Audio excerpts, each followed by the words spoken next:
Hello everybody, welcome back. Today we're going to look at 6.3, graphing to solve systems with linear equations, part 2, which is going to be the real world problems. We're going to have some problem solving what we're going to do here. So in example 1 it says a company makes two types of boats on different assembly lines, an aluminum fishing boat and a fiberglass bow rider. Alright, so the first thing you want to do is you want to identify what the variables are going to equal. So the first one, again, you can use x and y, you can use whatever you want. I'm going to use x to make it simple as possible. I'm going to use x, and I'm going to let that equal aluminum fishing boats. I'm going to let y equal the fiberglass bow riders. Okay? So those are going to be what the variables are indicating. So again, it wouldn't matter. You could have x as the fiberglass and y as aluminum. It's not going to make a difference here. There's no dependent independent variable that we learned in grade 10, so that's fine. Okay?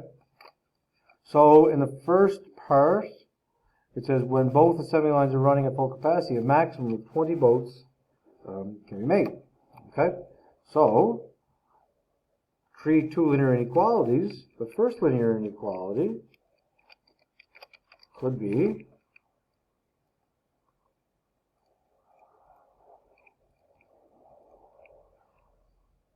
x plus y, and that has to be less than or equal to 20. Because it says a maximum of 20. So that means there's a combination of two of the boats, and when they're added together, they have to be less than or equal to 20. So that's the first inequality from this piece of information. The second piece of information says the demand for fiberglass boats is greater than the demand for aluminum boats. So the company makes at least 5 more fiberglass boats than aluminum boats. Okay? So 5 more fiberglass boats than aluminum boats. So the second inequality, and you can do this two ways. I'm going to do it the way that my head works. Again, you can do it the other way if you want. So that means if there's 5 more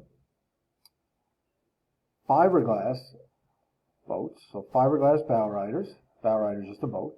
So if there's going to be 5 more, that means we need y to be greater than or equal to, it can be greater than or equal to y greater than or equal to however many aluminum boats plus the 5 more. Some people see it as 5 minus being greater than. You can look at it either way, but I think of it as, and especially y equals mx plus b, I want y alone, so it's going to make my life easier here. Okay? So remember, at least 5 more. Alright? At least 5 more. So if we take the number of aluminum boats and we add 5 to it, the number of fiberglass boats is going to be at least 5 more than the aluminum boats. And there's your two inequalities for this equation. Okay? Put them both in slope point form. So equation 1, put that in slope point form. We'll take this equation, we'll rearrange it for what we need. So we're going to subtract the x from both sides.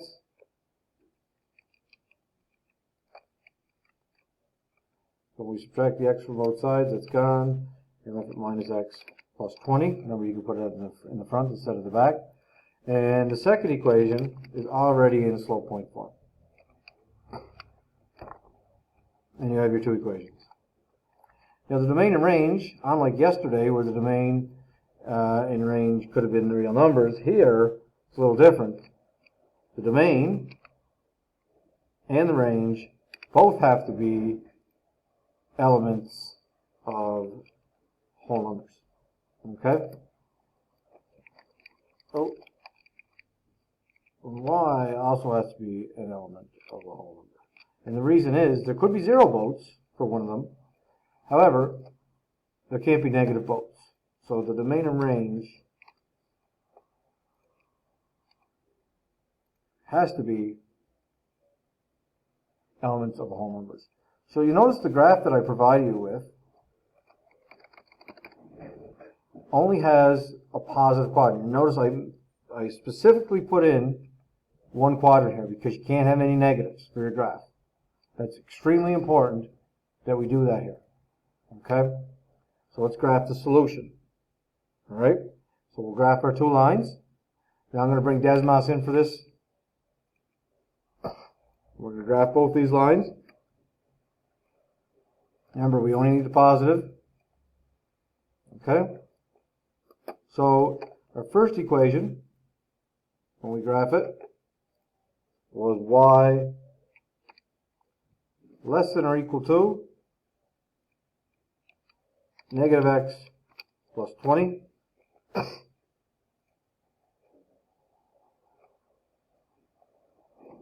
And our second equation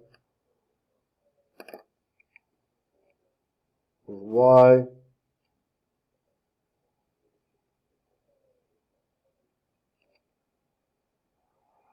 greater than or equal to x plus 5. Okay? But remember, when we're doing this graph, we only want whole numbers. So this is what our graph is going to look like, but we only want whole numbers, right? Okay? So you graph these two lines, and then in here, in our graph, we're interested in the overlap of the two, which are up here. Okay? So to show that, we need to use our stipple. So it has to be the points, and I'm going to do that with you now. Okay? So when I graph the two lines, the two inequalities, I know I say lines, but I would say two inequalities. All right, this is what we get.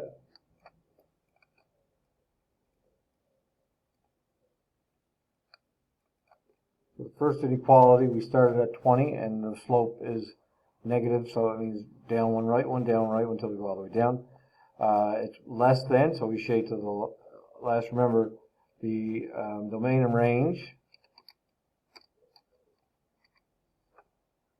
is the whole numbers, so we only need quadrant one, and that's why I gave you that. So we only go over as far as to the y-axis, where x is 0. We don't go anything less than that, right? That means that x has to be greater than or equal to 0. Okay? And here, we start at 5, and we go right one, up one, right one, up one, until we intersect. And again, we don't need that part. There's the line that shows it. Okay? And it's above or greater than, so it's all these. So all of these dots that you see here in the black are the only possible solutions. And then we can include the ones on the line, and we can include the ones on here because it's whole numbers, right? And there's your graph, perfect here. So we have, and again, you can label your graph too. It's a good habit to get into. So the bottom part was the x, and we said x was right, the number of aluminum boats, and then we have the number of bow riders on the y-axis as given up here, right? Okay, and that's it. There's your graph. Any of those solutions are good. And so what combinations of boats should the company make each day? It could be any combination here to satisfy this, right? So let's say you pick the point right here. That would be 15 fiberglass bow riders and 2 aluminum. Okay. The lines across here, these will give you the maximum. So we had 0 aluminum and 20 fiberglass and so on. So that answers the combinations, are the overlapping of the stippled or the dots there, the black dots. Okay. That'll be it for this example. Then we'll do example 2 in the next video. Thanks everybody for watching. Talk again soon.